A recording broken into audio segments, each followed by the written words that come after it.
Niemann, and I'm a horticultural researcher for Allen Brothers Fruit based in Natchez, Washington. I was involved in 4-H, and so growing up it was more animal science oriented.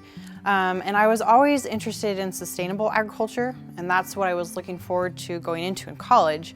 And I kind of figured, well, I've got the animal science background, so if I'm going to go get my education, it should be about plant sciences. And so that's how that all started out. I had always kind of grown up with, I'd always liked the science part of nature. And I think one of the reasons why agriculture is so inspiring for me is because it's meteorology, it's geology, it's chemistry, it's biology, it's botany, it's all these different sciences together. And you're just in one industry, one career in agriculture. That's all it is. And so combining that all together in my job, in my career, is just a dream come true. I would say my role is assisting in precision agriculture, because there's a lot of things like irrigation, fertilizer management, pruning trials, that really, no matter what research goes on, whether it's university, academic, whether it's in Washington State, Cornell University, Michigan State University, we still need to know what our growing environment is in our climates. So knowing how those technologies fit our particular orchards in that particular climate, or whether it's variety, rootstock, so that's where my role can be really influential, where I can spend more time learning the nitty-gritties instead of trying to master everyday operations, getting things sprayed, getting tractors fixed, things like that. Yeah, the work I do changes constantly. Sometimes I'm in the warehouse with the QC, sometimes I'm in the field making applications or looking at fruit. It's really dynamic, and that's just the fruit side, let alone, you have also the statistical side of it. You gather all the data, collect it, you put it into the computer, and you're learning what those numbers actually told you.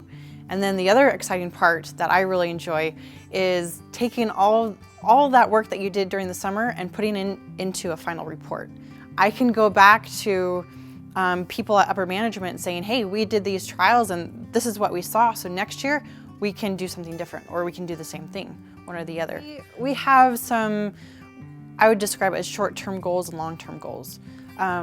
So some of the long-term goals would be, okay, looking at organics and sustainable agriculture. Is organics really sustainable? Or can we grow conventionally but still be sustainable? Can we use less inputs and have better practices for our environment? Aerial photography is another one that we're interested in integrating into our orchard systems somehow. Aerial photography is basically taking an image. We fly over the orchards and you get an image from that, and it gives us an NDVI value, which measures the chlorophyll activity in the plant. There's different scales that you can use. There's kind of different ways of measuring it, but that's kind of the short version of it.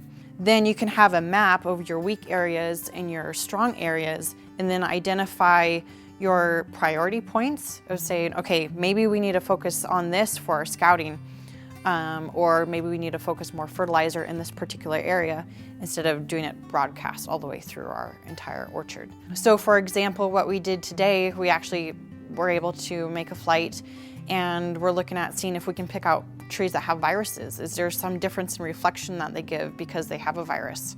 So we're looking into that. That would be super handy, because then we could say, okay, we've got 25% of the field that's infected. Should we remove an entire half to make sure we're not cross-contaminating anything or root grafting, or can we spot treat?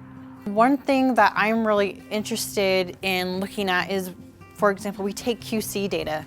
We are taking samples from the warehouse, or as trucks are being received. And then I've always wondered, okay, how do we know that that set of 25 apples is really telling us what we want to know?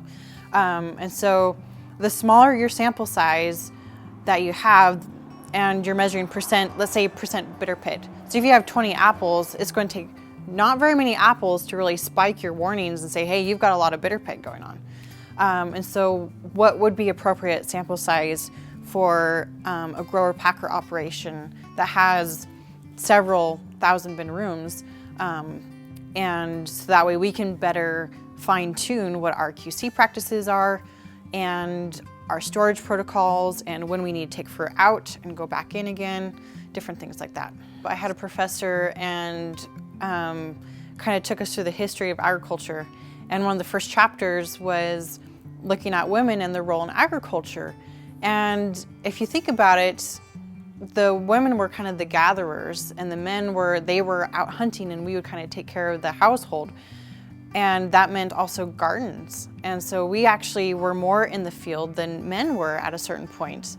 Just be yourself, and as long as you're enjoying what you're doing, people are going to respect that.